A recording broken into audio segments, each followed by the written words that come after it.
What's up YouTube? Welcome back to the channel. In today's video, I'm going to give you guys some quick tips to maximize fat loss. So let's get started.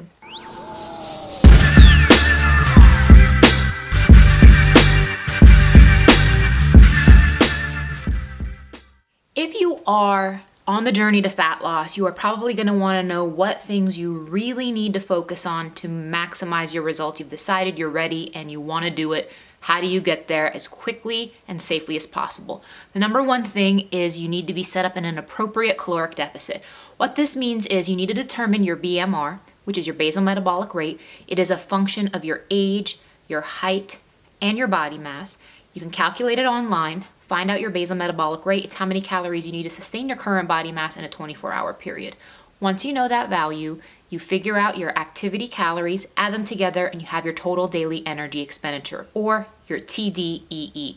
Once you have that, you put yourself in a caloric deficit from that value. I recommend a caloric deficit of 500 calories to lose 1 pound of body fat per week.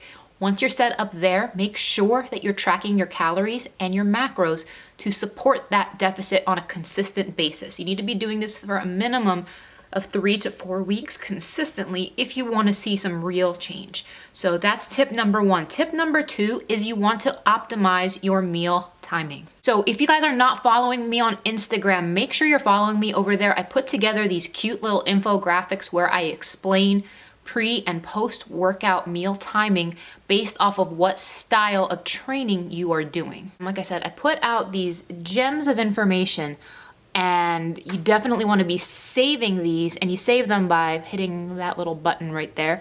And optimizing your meal timing is so important if you really want to maximize your fat loss. So if you are doing fasted cardio in the morning, you don't want to eat beforehand.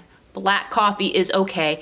And afterwards, don't take a recovery shake because you don't necessarily need to unless you're doing like over 90 minutes worth of cardio. But if you're doing less than 60, you don't need to take a recovery shake. But what you can do after fasted cardio is just eat your next regularly timed meal, which for most people would be breakfast. Now, if you're going to weight train, it is not ideal to weight train in the fasted state.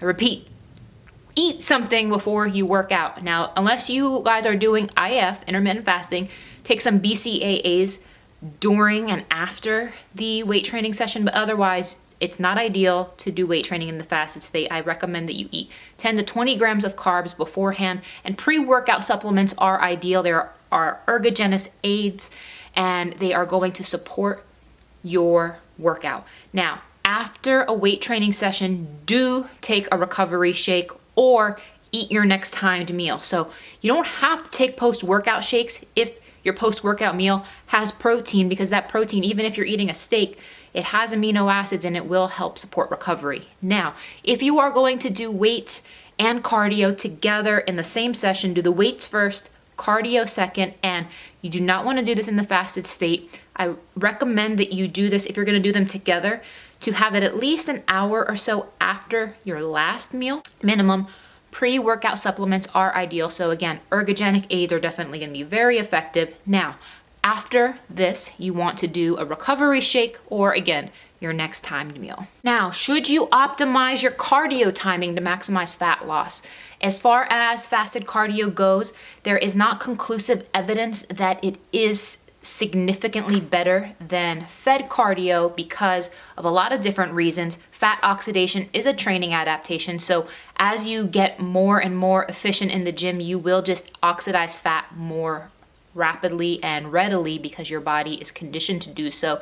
And the presence of lean muscle mass is going to help you with your fatty acid metabolism. So that being said, in some cases you could think that fasted cardio helps, and the research isn't conclusive on this 100% one way or the other. I personally feel from my experiences that it helps me a little bit. Like when I'm on contest prep, I do fasted cardio in the morning and I also do another cardio session in the evening. So it definitely can't hurt you, but it's more important that you just get your cardio done no matter what. I do think, however, fasted cardio makes it easier for people to be consistent because you're doing it first thing in the morning and it's a really great habit to have, but there isn't substantial conclusive evidence that it is statistically significantly better. So all that being said, you guys, if you really want to maximize fat loss, you have to make sure you're doing tip number 1, 2, and 3 before you ever consider fat burners. I don't typically recommend fat burners. Any fat burner that can actually do something is illegal. Now, there are some that can help you a little bit. I'm not going to name those names, and the reason for that is because you got to be doing the work. A fat burner could help you a little bit if you are trying to get from 13% body fat to 12% body fat, but for everybody else just starting out, make sure you're in the deficit, make sure you're optimizing your meal timing, and make sure that you're optimizing your cardio. So thank you guys so much for watching, and I'll see you in the next one.